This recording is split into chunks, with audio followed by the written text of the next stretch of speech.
The Shetland Islands are lost in the north of Europe between Norway and Scotland. They are hammered by the sea and buffeted by the wind. These walls of rock form the ramparts of a rugged land.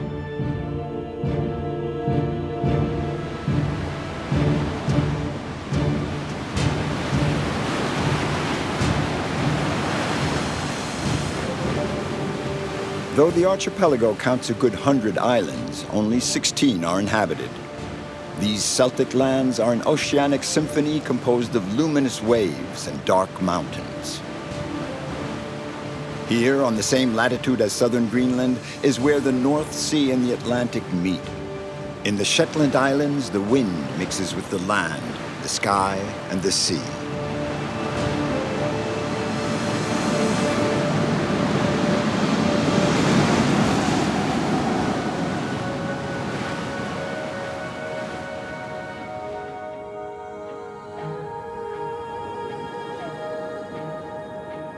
The Vikings burst into the pages of history when they landed on these rocky shores at the beginning of the 9th century. Sailing from nearby Scandinavia on their legendary longships, the Vikings made a quick sweeping invasion of the islands of northern Europe. They seized the Shetlands in 802. In a few years, after a welter of blood and tears, the Scandinavian warriors subdued the entire territory of northern Scotland. These first Viking incursions into Christian lands marked the beginning of a long and devastating conquest of Europe. It would continue for almost 3 centuries.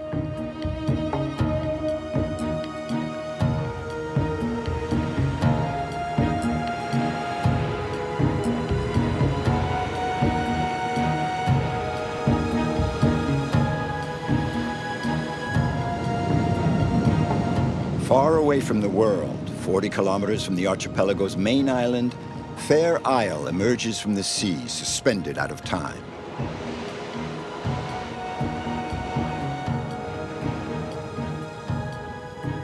Sheep raiser, farmer, parish clerk, fireman. Neil Thompson wears many hats, like most people living on Fair Isle.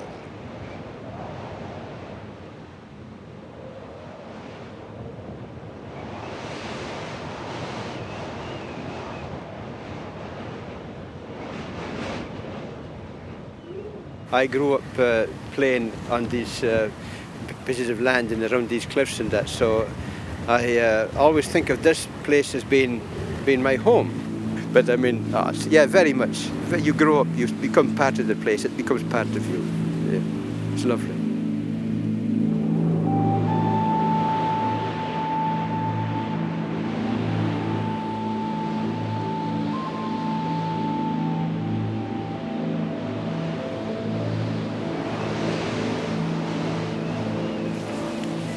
Wind presently 130 degrees at 22 knots.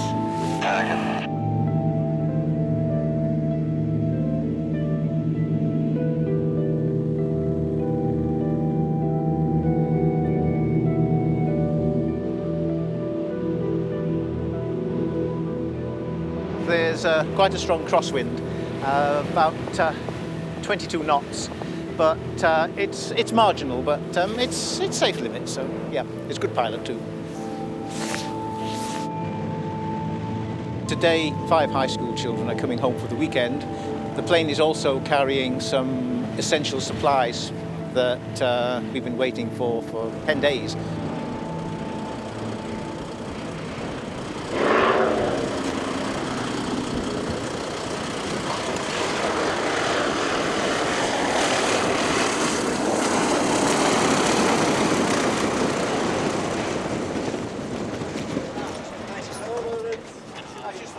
Back in the days when Fair Isle could be left only by boat, the men had to emigrate from the island to escape poverty and to feed their families.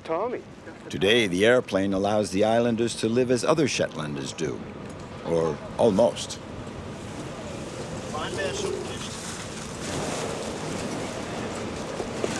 Here, because there are so few people, everybody does 2 or 3 things. So when you put it all together, then all the community is able to operate. You have to love everybody.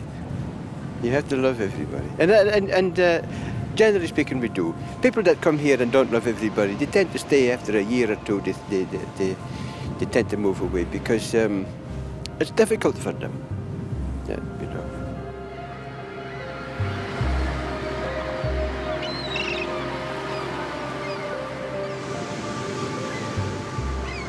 For a long time, the island was called Fridare, the Island of Peace in Old Norse. Today, Fair Isle means simply the Island of Fairness. Buffeted by storms, the Shetland Islands remain unchanging, frozen in time. Despite their isolation here on their oceanic territory, the Shetlanders cultivate their own homegrown brand of happiness. The fog in the summer, the depressions in winter, evoke a world at the end of time, or perhaps the beginning of time. They say that these islands of northern Europe are situated at the edge of the world. It's an isolated region that makes people get along together and share their only riches, freedom and unspoiled nature.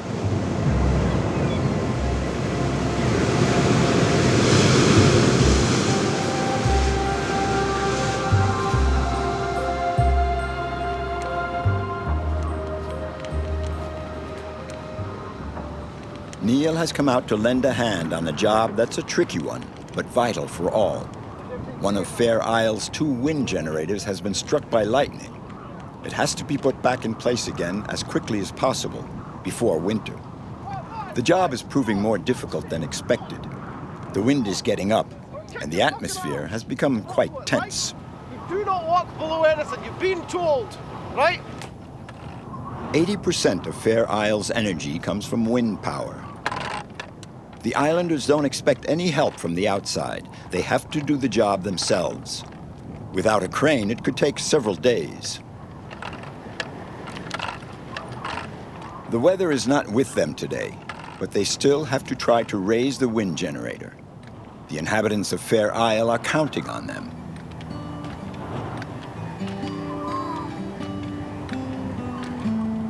But the icy wind gets stronger, and the repair job has to be put off.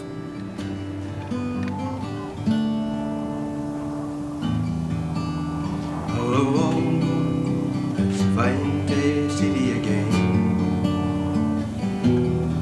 For it's due to stay wind and rain. I'm come to step I must. I'm come to make this rain. I supple body against time and tide. The Kansas with me, we talk our life and on. Tonight, Neil is meeting up with his father, Stuart, the most senior resident of Fair Isle, and with his niece, Lisa. This is a family of music lovers. There's a harmony that's that, Do it like that. It's running cloudy.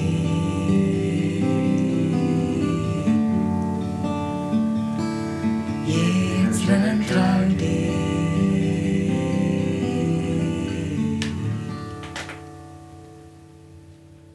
It's very deep, and it's very meaningful, and it's very broad, and it catches everybody, and long may it continue. Well, there's some that can't die out.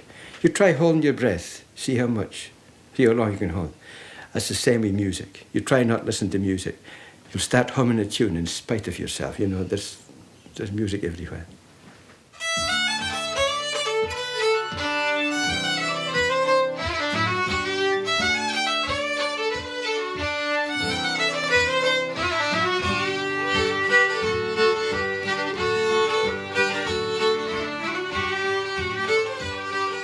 "22,000 people live on the Shetland Islands. Fair Island is the most isolated of the group. In winter, the storms cut the island off from the rest of Scotland. Life is possible only thanks to strong solidarity among the islanders, and also thanks to the presence of a guardian angel. All the Shetlanders know his name, Oscar Charlie. The Coast Guard helicopter monitors the marine traffic in this vast zone where the Atlantic Ocean meets the North Sea. It also responds to medical emergencies.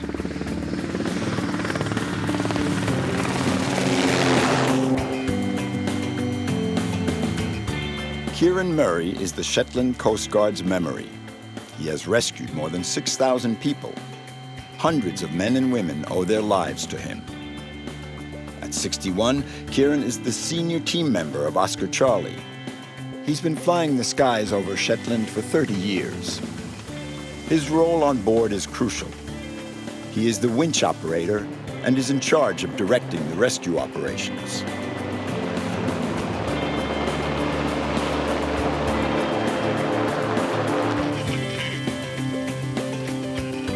As winch operator, Kieran is the vital link between the winchman at the end of the cable and the helicopter pilot. Kieran is the man who guides the pilot to position the aircraft. Every mission Oscar Charlie performs is choreographed like a ballet.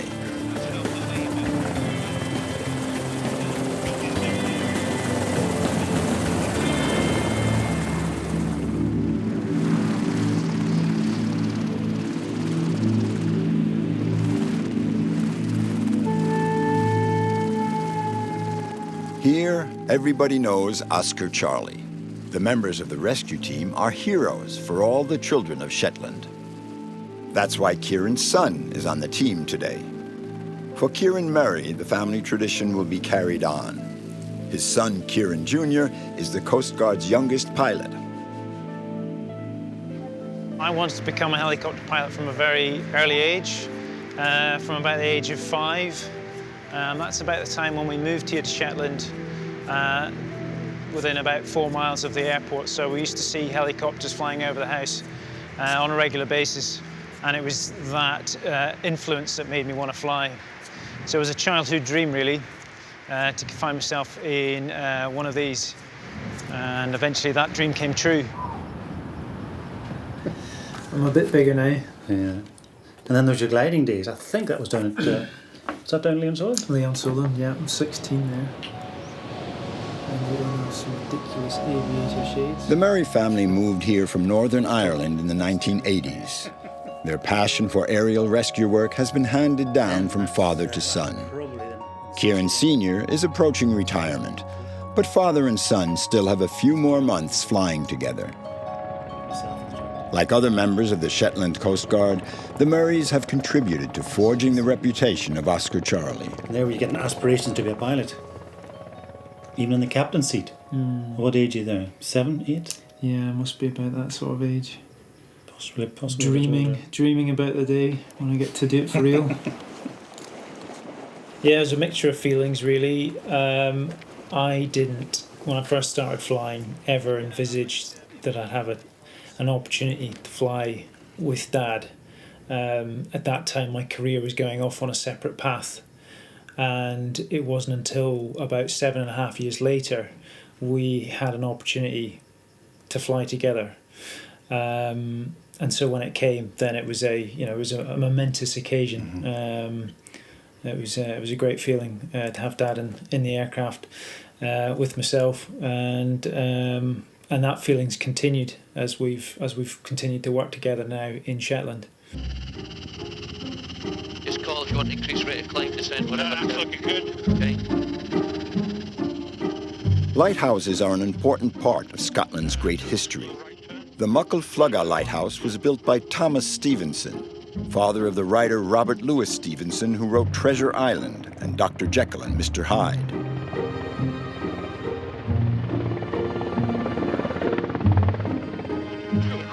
The Stevenson family built most of Scotland's legendary lighthouses. Bell Rock, another monument in the middle of the ocean, is the most extraordinary of those built during the Stevenson saga.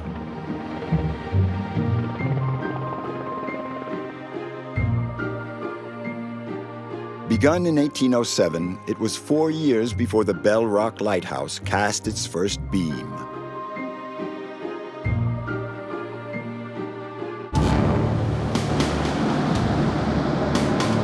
A breathtaking display is in store.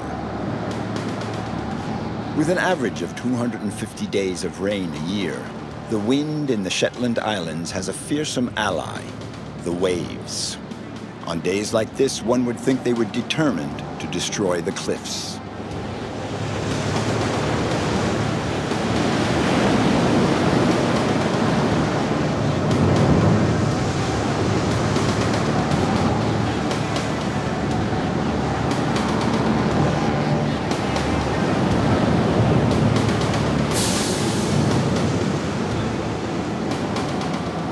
The winds can gust at up to 80 knots. That's 150 kilometers an hour. This is a hurricane, force 12, the highest on the scale. Beyond that, no matter how rough the sea, there's no difference between fury and rage.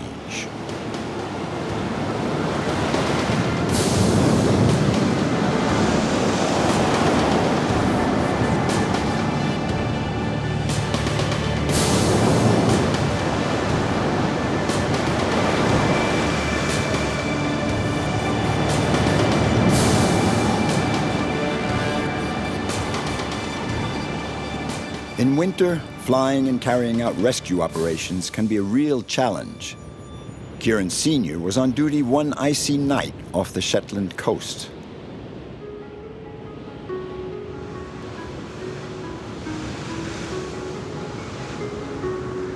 He will never forget the rescue of the Be Ready crew.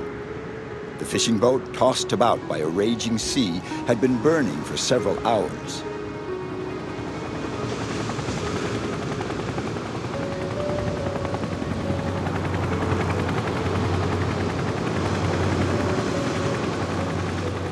For the trawler's crew, the only thing left to do was abandon ship and save their skins. Despite these extreme conditions, one of Oscar Charlie's men managed to get on board the boat.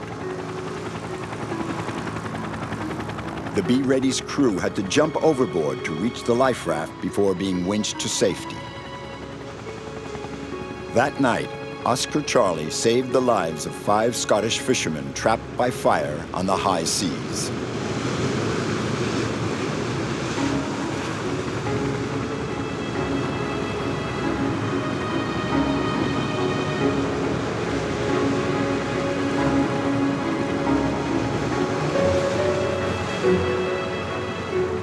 And of course it's the winch man who's at the end seeing the ship coming towards him with the bows rising up and down, and our duty to get him on board safely without any injury to anyone else. Because if you've injured your crewman, that's 2 guys on the deck who are now injured. We're useless. Follow starboard. Yeah, Jimmy, can you somebody? You will orange. Pull them down.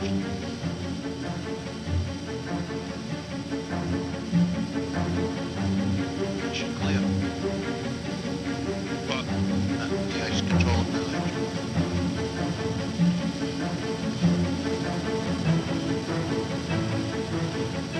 I know I do have a flipping to do. Oscar Charlie's area of operations is primarily maritime, and it is huge. It covers 100,000 square kilometers between the north of Scotland, Norway, and the Faroe Islands. Whether they be fishermen or workers on the North Sea oil platforms, thousands of men may one day need to call on Oscar Charlie for help. Out at sea, far from the nearest land, the helicopter is the only way to evacuate an injured person.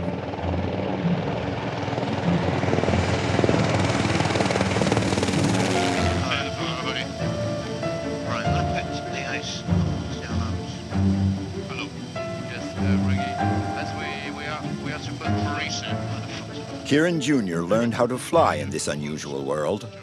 Once he got his pilot's license in California, he spent thousands of hours supplying oil platforms around the Shetland Islands.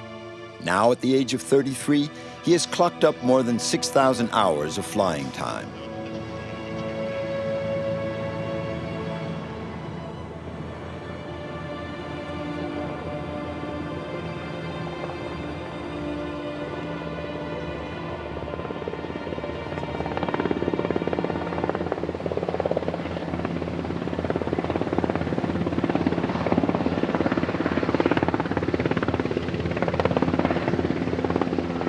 At the base, 30-odd men, 10 of whom are pilots, are on duty day and night for Oscar Charlie. And in order to be operational 24 hours a day, the Coast Guard has a second helicopter. Oscar Charlie can be airborne in under 45 minutes at night. 15 minutes during the day. Oscar Charlie can come to the rescue at any time. It carries out more than 100 operations a year.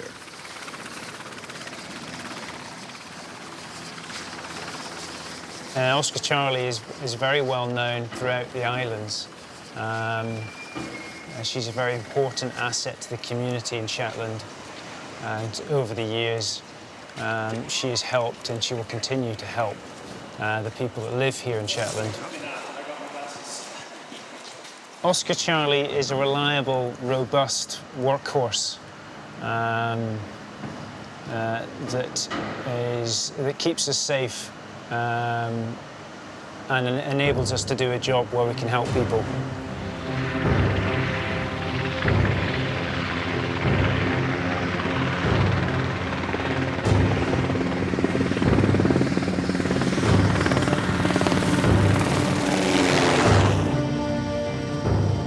The Coast Guards themselves have all very different professional backgrounds. Many of them are former Royal Navy or Air Force men, veterans of Iraq or the Falklands. In the small world of rescue services, the Scottish have the reputation of being among the best. Marcus is a former serviceman turned rescue worker. He is trained in rescue work and first aid. As winchman, he is the most exposed to danger of the 4 men on board.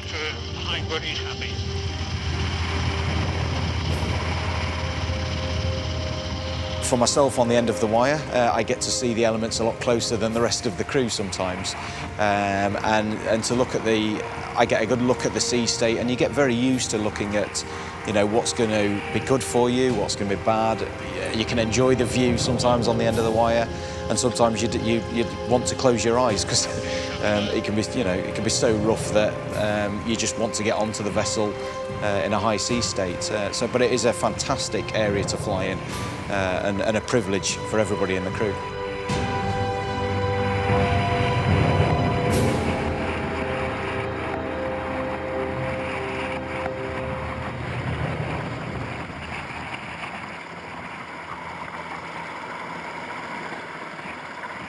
There are no heroes on board Oscar Charlie.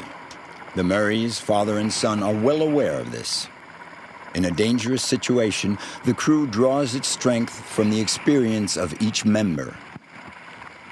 Be flying in the same helicopter on a rescue is tremendous. There is times you think the younger pilot comes along and he's not going to have the same level of experience. And you do have that not so much concern, but you think about that going out on jobs. And it's great when you go out onto a heavy sea to lift an injured fisherman, and that young pilot has no problem whatsoever adapting to the weather, to what's required from him, and we can get a winchman to the deck. More importantly, we can get the injured crewman, return him to the aircraft, and then fly back to base. And if that young person's my son, it makes me extremely proud.